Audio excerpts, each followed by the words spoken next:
할렐루야. 12월 20일 화요일입니다. 전도서 말씀 7장 15절부터 끝절 29절까지 말씀을 읽고 은혜 나누도록 하겠습니다. 내 허무한 날을 사는 동안 내가 그 모든 일을 살펴보았더니 자기의 의로움에도 불구하고 멸망하는 의인이 있고 자기의 악행에도 불구하고 장수하는 악인이 있으니 지나치게 의인이 되지도 말며 지나치게 지혜자도 되지 말라. 어찌하여 스스로 패망하게 하겠느냐. 지나치게 악인이 되지도 말며 지나치게 우매한 자도 되지 말라. 어찌하여 기한 전에 죽으려 하느냐. 너는 이것도 잡으며 저것에서도 네 손을 놓지 아니하는 것이 좋으니 하나님을 경외하는 자는 이 모든 일에서 벗어날 것임이니라. 지혜가 지혜자를 성읍 가운데에 있는 10명의 권력자들보다 더 능력 있게 하느니라. 선을 행하고 전혀 죄를 범하지 아니하는 의인은 세상에 없기 때문이로다. 또한 사람들이 하는 모든 말에 네 마음을 두지 말라. 그리하면 네 종이 너를 저주하는 것을 듣지 아니하리라. 너도 가끔 사람을 저주하였다는 것을 네 마음도 알고 있느니라. 내가 이 모든 것을 지혜로 시험하며 스스로 이르기를 내가 지혜자가 되리라 하였으나 지혜가 나를 멀리 하였도다. 이미 있는 것은 멀고 또 깊고 깊도다. 누가 능히 통달하랴. 내가 돌이켜 진심으로 지혜와 명철을 살피고 연구하여 악한 것이 얼마나 어리석은 것이요 어리석은 것이 얼마나 미친 것인 줄을 알고자 하였더니 마음은 올무와 금을 갖고 손은 포승 같은 여인은 사망보다 더 쓰다는 사실을 내가 알아내었도다. 그러므로 하나님을 기쁘게 하는 자는 그 여인을 피하려니와 죄인은 그 여인에게 붙잡히리로다. 전도자가 이르되 보라 내가 낱낱이 살펴 그 이치를 연구하여 이것을 깨달았노라. 내 마음이 계속 찾아보았으나 아직도 찾지 못한 것이 이것이라. 1000사람 가운데서 한 사람을 내가 찾았으나 이 모든 사람들 중에서 여자는 한 사람도 찾지 못하였느니라. 내가 깨달은 것은 오직 이것이라. 곧 하나님은 사람을 정직하게 지으셨으나 사람이 많은 꾀들을 낸 것이니라. 아멘. 전도서 7장 하반절입니다. 오늘 말씀에 보면 내가 허무한 날을 사는 동안, 허무한이라는 말이 들어간 것은 인생이 결국 허무하다는 것을 깨달았기 때문에 사람이 살고 있는 기간을, 자신의 인생을 포함해서 사람이 살고 있는 모든 기간을 허무한 기간이다, 허무한 날이다, 이렇게 표현을 한 것입니다. 그동안 쭉 이야기해 왔던 것들을 이렇게 여기에 포함시켜서 이야기를 하는 것이죠. 내가 살펴보았다. 몇 차례 말씀드렸지만 그냥 대충 졸린 눈을 비비고 대충 본 것이 아니고요. 이 전도자는 남달리 하나님께 지혜와 지식이라는 놀라운 은사를 받은 그런 사람입니다. 그 지혜를 총동원해서 이 세상을 꿰뚫어 본 것이죠. 사람의 수명이 한계가 있습니다. 사람의 수명이 70이요. 강건하면 80이다. 물론 시대마다 조금씩 다르죠. 그보다 훨씬 못 살던 시대도 있었고요. 요즘 의학의 발달로 100세 시대를 말하고 있습니다. 구약의 창세 시대에는 수백 년을 살았던 기록도 있습니다. 그래서 시대마다 조금씩 다르긴 합니다만, 그러나 그 사람이 살아있는 기간 전체를 그냥 말씀하고 계신 것이죠. 그래서 인간의 수명이 한계가 있기 때문에 세상의 지혜를 꿰뚫어 보는 것이 쉽지 않습니다. 자신이 태어나기 전에 있었던 일을 정확히 자신의 눈으로 보고 알 수가 없으며 자신이 죽은 이후의 일을 역시 자기 눈으로 보고 알 수 없습니다. 그러나 하나님께서 주신 지혜를 사용하다 보니 주변에 어떤 사람이 죽고 그 사람 사후에 벌어지는 일들을 내가 봅니다. 주변에 본래 없던 어떤 사람이 태어나는 것을 봅니다.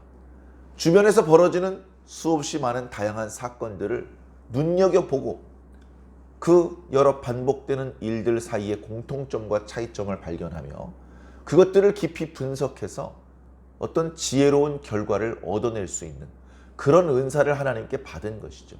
그 눈으로 세상을 지금 꿰뚫어 보고 있는 것입니다. 그렇게 살펴보았더니 이런 해괴망측한 일도 있구나 라고 말씀하고 있는 것입니다. 15절에 그 내용은 무엇이냐? 의로운 자입니다. 자신의 의로움에도 불구하고 멸망하는 자가 있다. 그 다음에 악을 행하는 자임에도 불구하고 장수하는 자가 있다. 이거 뭐 좀 잘못된 것 아닙니까? 구약 성경의 한결같은 가르침은 순종하면 복을 받고 불순종하면 저주를 받는다. 의인은 하나님께서 복 주신다. 의인은 위기 가운데서도 그를 건지신다. 의인이 장수할 것이고 의인이 땅을 차지할 것이고 의인이 많은 자녀를 둘 것이고 의인이 평안하고 행복하고 풍요롭게 살 것이다. 악인은 가지고 있던 것도 다 빼앗길 것이다. 악인에게는 성경에 기록된 모든 저주가 찾아갈 것이다. 그러니 너희는 의인이 되어야 되겠느냐? 악인이 되어야 되겠느냐? 당연히 의인이 되어야 되죠. 신명기 말씀에 하나님께 순종하는 자가 받는 복과 불순종하는 자가 받게 될 저주를 말씀하신 이후에 하나님께서 이같이 너희 앞에 생사화복을 두었다. 생명과 사망, 복과 저주를 두었다. 그러니 너희는 제발 사망과 저주를 선택하지 말고 생명과 복을 선택하도록 해라. 이렇게까지 말씀을 해 주셨습니다. 그럼에도 불구하고 세상에 생명과 복을 선택하는 사람보다 사망과 저주를 선택하는 사람들이 더 많습니다. 그래서 세상에 재앙이 끊이지 않고 불미스러운 일이 연속적으로 일어나고 있는데요. 그런데 문제는 뭐냐? 그 반대 현상도 벌어진다는 것입니다. 의인이 복을 받고 의인이 땅을 차지하고 그래야 되는데 의인이 멸망하는 경우도 있습니다. 악인은 단명해야 되고 악인은 세상에서 씨가 말라야 되고 악인은 살더라도 아주 비참하고 구차하게 살아야 되는데 그게 아니고 악인이 승승장구하며 떵떵거리고 장수하기까지 하는 그런 일들도 벌어지는 것입니다. 구약적인 신앙의 어떤 교리, 구약의 하나님의 백성들이 가지고 있던 신념과 정면으로 배치되는 그런 말씀, 그런 현실적인 상황인 것이죠. 이런 상황을 맞이하면 어떻게 되겠습니까? 이거 이상하다. 내가 알고 있는 신념과 달라. 내가 가지고 있는 믿음과 달라. 내가 가지고 있는 말씀과 달라. 하나님이 천지를 창조하셨고 그 하나님의 원칙이 이 땅에 적용되고 있다면 이런 현상은 발생돼서는 안 되는데 왜 이런 현상이 발생되고 있지? 그런 의구심을 가지게 됩니다. 그 죄상을 전혀 알지 못했음에도 불구하고 욥의 세 친구가 욥을 책망했던 이유가 바로 그것입니다. 네가 구체적으로 무슨 죄를 저질렀는지는 내가 모르겠지만 넌 죄인이야. 틀림없이 엄청난 죄를 지었어. 그러지 않고서는 이런 재앙이 너에게 올 리가 없어. 욥이 정말로 심각한 죄를 하나님께 저지른 이후에 그와 같은 재앙을 당한 것이었다면 욥도 수긍을 했을 것입니다. 그리고 자연스럽게 그래 역시 불순종했더니 저주가 오는구만. 하나님의 세상을 다스리는 그런 원칙이 깨질 리가 없지. 이렇게 생각하고 끝나면 되는데 욥은 하나님 앞에 그런 엄청난 재앙을 당할 만한 죄를 저지른 적이 없어요. 자신도 인간이기 때문에 완벽할 수 없고 그래서 다소간의 실수가 있었지만 그러나 이런 엄청난 재앙을 당할 정도의 죄를 저지른 적은 없었다. 그래서 욥의 친구들은 자신의 고집을 꺾지 않고 계속해서 욥을 정죄하는 그런 이야기를 했지만 욥은 생각이 깊어졌습니다. 욥이 가지고 있던 생각도 욥의 친구들이 가지고 있던 생각과 크게 다르지 않았었습니다. 그러나 막상 본인이 몸으로 이런 이해할 수 없는 경험을 하다 보니 생각이 깊어질 수밖에 없죠. 아, 왜 이러지? 나는 그 누구보다도 성실하고 신실하게 하나님의 뜻대로 살았는데 왜 나에게 이런 일이 발생했지?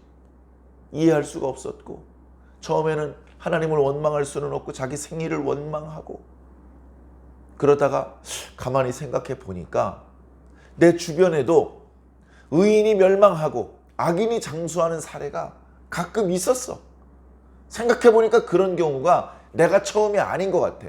종종 그런 경우가 있었어. 그렇다면 그런 일은 왜 생기는 것일까? 그런 깊은 고민을 하게 되었습니다. 깊은 고민을 하는 과정에서 이 문제를 해결하려면 지혜가 있어야 돼. 이 문제를 해결하려면 지혜가 있어야 돼. 지혜만 얻는다면 내가 고민하고 내가 이해할 수 없어서 몸이 고통스러울 뿐 아니라 마음마저 심란한데 이 문제를 해결할 수 있어.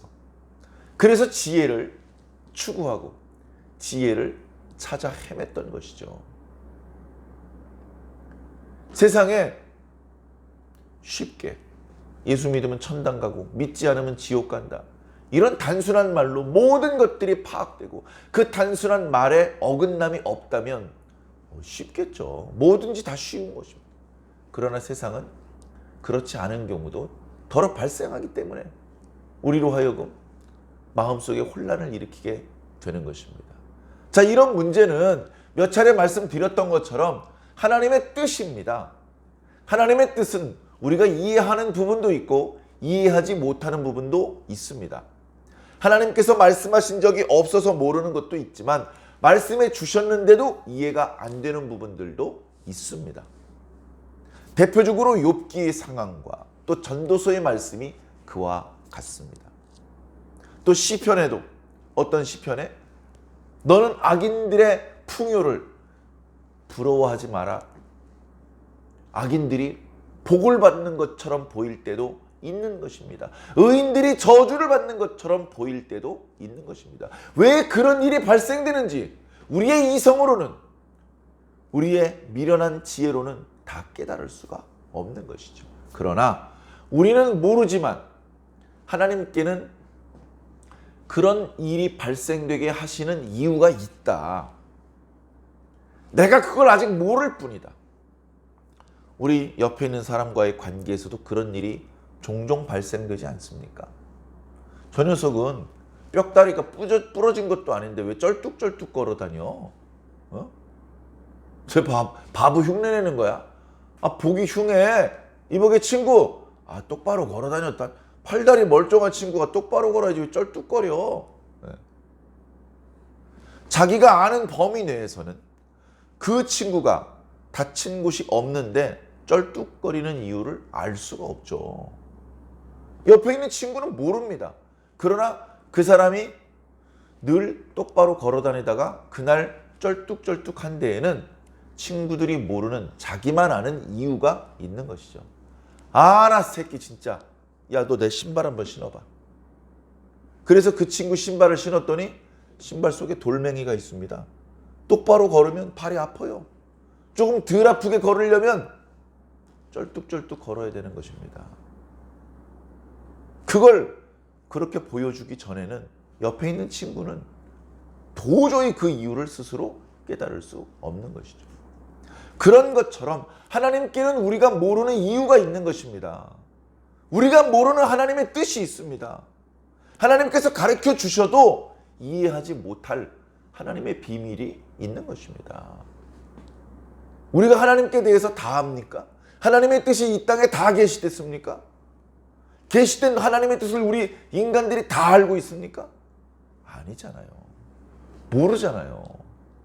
알았던 것도 까먹잖아요. 그런 상황이기 때문에 우리가 아는 것 가지고, 우리가 알고 있는 그 조그만한 것 가지고 이해가 잘 안 된다고 투정 부릴 필요가 없는 것입니다. 자, 그러나 막상 답답하죠. 하나님께 그동안 들은 말씀이 있는데 하나님 저 보십시오. 의인이 멸망하고 있고 악인이 장수하고 있는 이거 좀 잘못된 것 아닙니까? 그런 생각을 가질 수 있겠죠. 그러나 그런 것들을 보더라도 동요하지 않으시기 바랍니다. 전도서 말씀 며칠 전에 묵상했던 말씀 속에서도 어느 섬에 갔을 때 사람들이 지독하게 어떤 약한 사람들을 학대하는 것을 보더라도 이상하게 생각하지 말라. 네?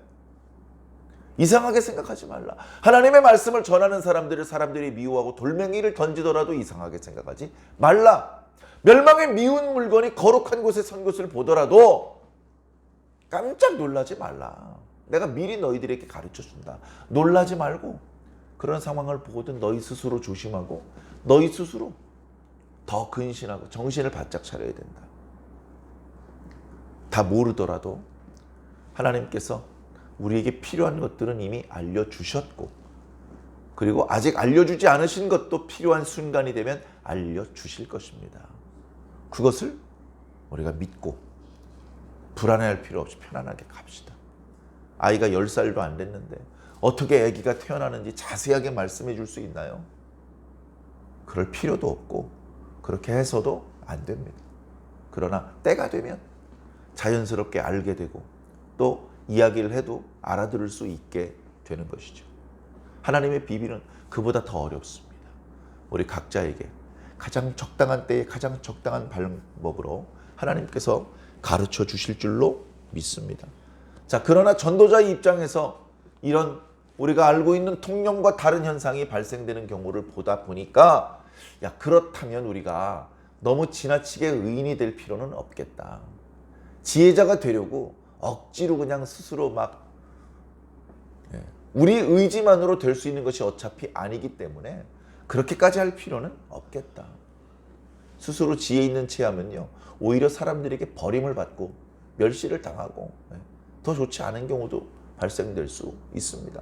물론 신앙인이기 때문에 우리는 의인이 되기 위해서 지혜자가 되기 위해서 분투해야 되지만 뭐든지 지나쳐서 좋을 것은 없다. 지나치게 의인이 되지도 말며 지나치게 지혜자가 되지도 말라. 그럼 차라리 악인이 될까요? 안 되죠. 그래서 이어지는 말씀에 지나치게 악인이 되지도 말고 지나치게 우매한 자가 되지도 마라. 이것은요 자기 생명, 자기에게 주어져 있는 수명을 다 채우지도 못하고 요절을 하게 되는 그런 좋지 않은 모습입니다. 그러니까 굳이 말하자면 중간에 있기보다는 의인의 편에 서야 되고 지혜자의 편에 서야 되죠.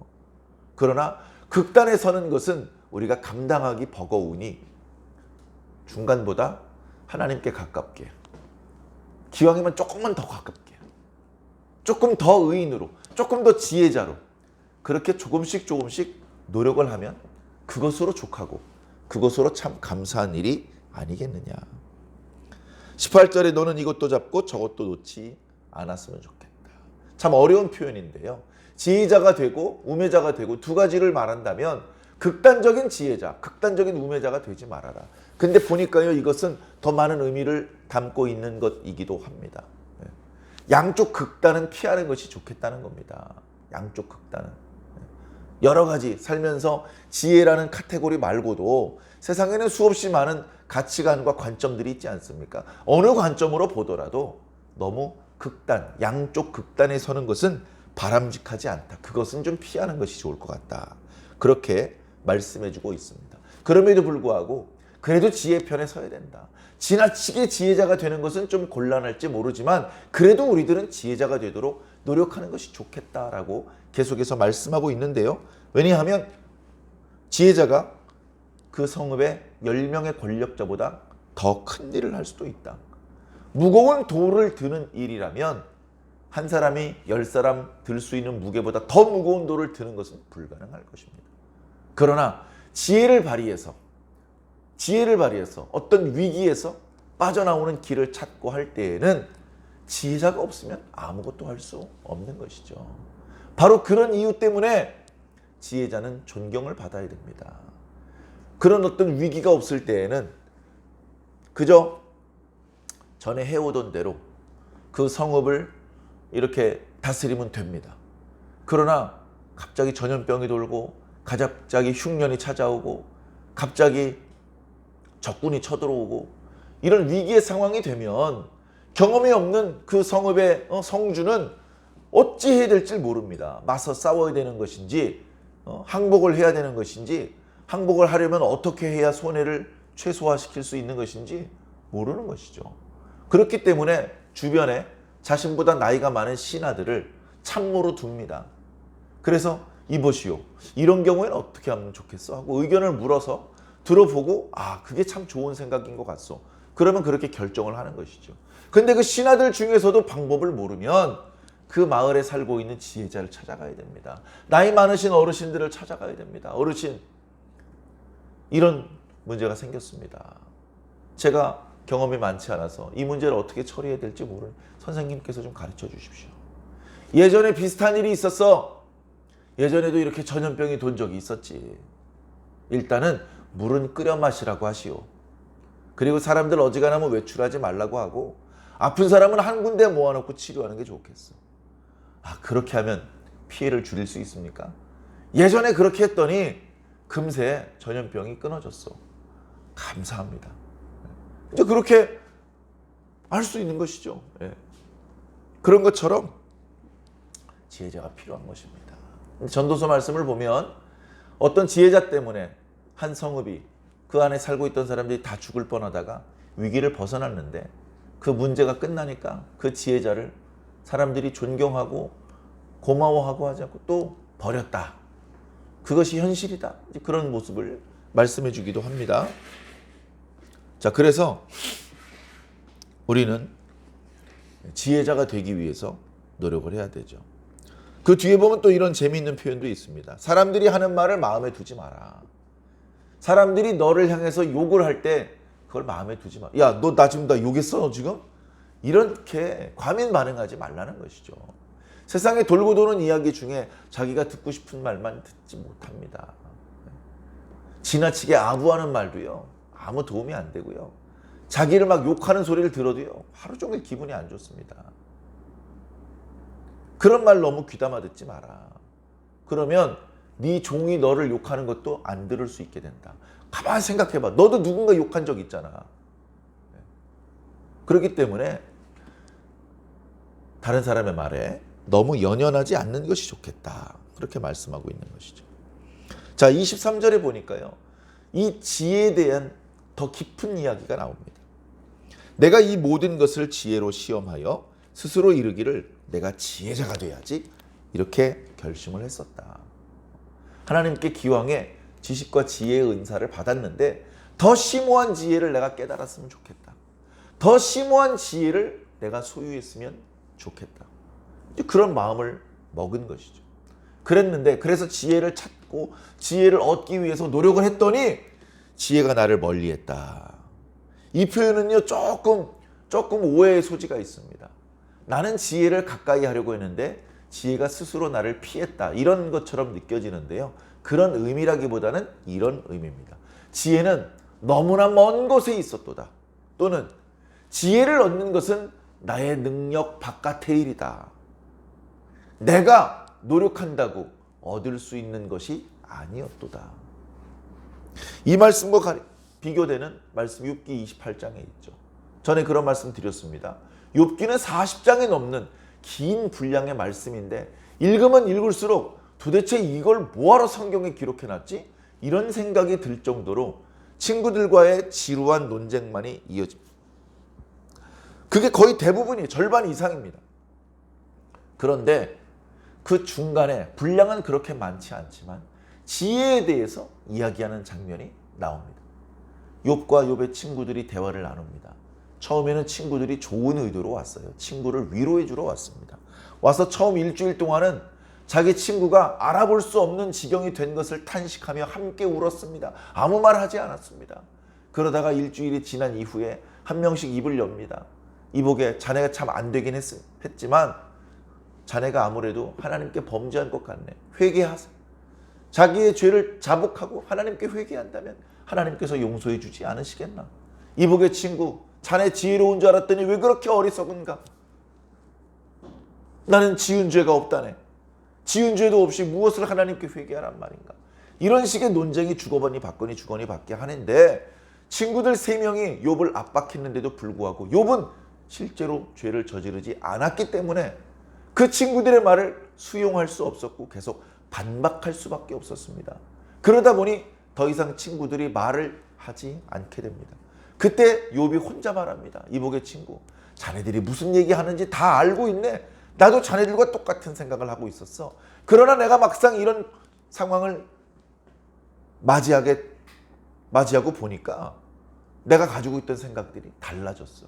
이 문제를 해결하기 위해선 지혜가 필요해. 그래서 지혜를 찾았어. 지혜를 어떻게 구하지? 비싼 물건은 은을 많이 줘야만 살 수 있습니다. 지혜를 얻으려면 얼마나 은을 많이 달아줘야 되지? 지혜는 얼마나 멀리 있지? 내가 거기까지 가려면 얼마나 많은 시간이 걸릴까?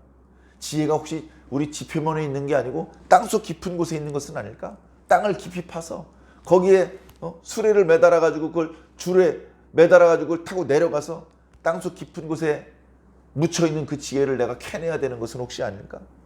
그런 약간은 은유적이고 약간은 시적인 표현들이 계속됩니다. 그러나 결론은 뭐냐? 그렇게 해도 지혜는 구할 수 없다는 겁니다. 그러자 이제 바다에게 물어봅니다. 바다야, 너에게 지혜가 있느냐? 아니, 이 넓은 바다 속에 지혜는 없어. 사망아, 너가 지혜를 가지고 있느냐? 내가 지혜에 대해서 소문은 들어봤는데 나한테 없어. 그렇다면 도대체 지혜는 어디 있으며 명철이 있는 곳은 어디란 말인가? 탄식을 하는 듯 하는데 욥기 말씀 28장에 뒤에 보면 그런데 지혜가 어디 있는지 하나님은 아신다. 지혜가 무엇인지 하나님은 아신다. 그 하나님께서 사람에게 이렇게 말씀하셨다. 여호와를 경외하는 것이 지혜로다.